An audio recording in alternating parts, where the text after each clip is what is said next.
One bad rental application that slips past you can cost thousands of dollars. And in 2026, more than 90% of landlords have already been hit by application fraud. I'm Chrissy Wade, broker and owner of Wellspring Property Management. For over 10 years, we manage hundreds of units across the state of California.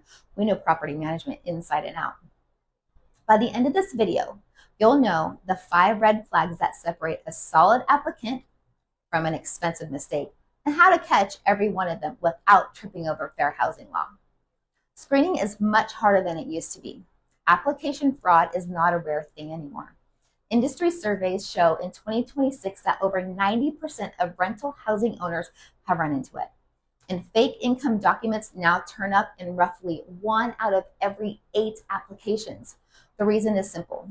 Anyone can generate a convincing fake pay stub online in under a minute. And AI pushed the document fraud up around 500% in 2025. So the application sitting in front of you deserves more scrutiny than it ever has. Here are the 5 red flags I trained my team to catch. Number 1, income that looks perfect but won't verify. The most common fraud is a fake pay stub, and the days of spotting them by a crooked logo are completely over. A free online tool can build a clean professional fake in about 60 seconds. So don't take the pay stub at face value. Cross-check it. Ask for 2 to 3 months of bank statements and confirm the paychecks actually landed in the account. Call the employer using a number you found yourself, not the number printed on the document, because that number can ring straight to the applicant's buddy.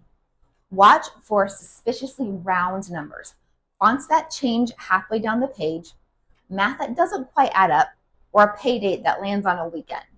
The income standard for most California landlords uses 2 to 3 times the rent, but that number only means something if it's real. Number 2, an identity that doesn't line up. The next one is identity fraud, and it's gotten organized. There are people on social media right now selling what they call CPNs, or credit privacy numbers, that let an applicant fake a clean credit file.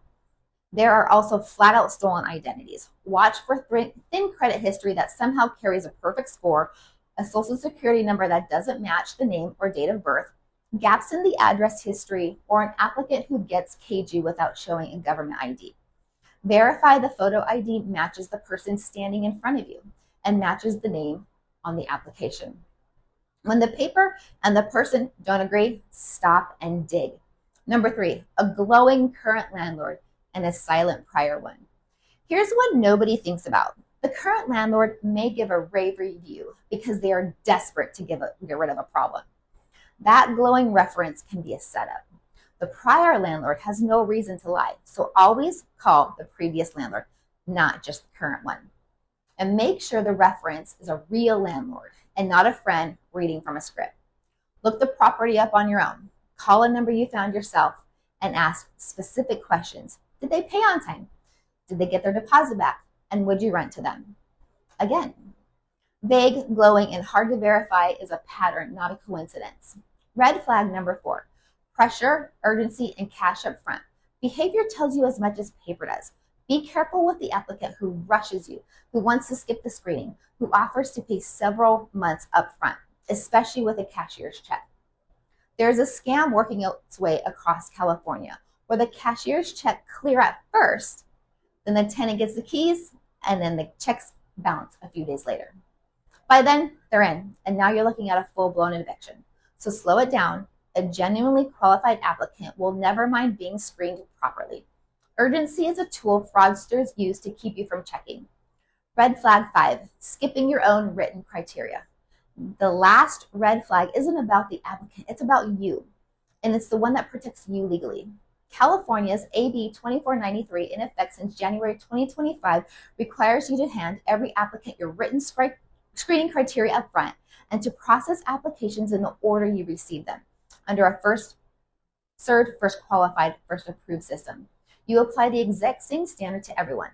That's just not good practice. It's your shield against a fair housing complaint. Remember, that source of income is a protected class here in California, so you cannot turn someone down just because they pay with a Section 8 voucher. And there are real limits on how you can use a criminal history report. The fastest way to turn a screening decision into a lawsuit is to treat 2 applicants differently. Consistency is the protection here. Catch these 5 and you avoid the single most expensive mistake in this business, handing the keys to the wrong person. Before you go, here's what most California landlords miss about screening. One bad application that slips through doesn't just cost you a month of rent. The average loss per fraudulent tenant runs $1,000 to $5,000, and a single bad case can hit $15,000 once you add the eviction. I built a free self-managing cost calculator that shows you the real number you're risking by doing this yourself. Grab it in the link below.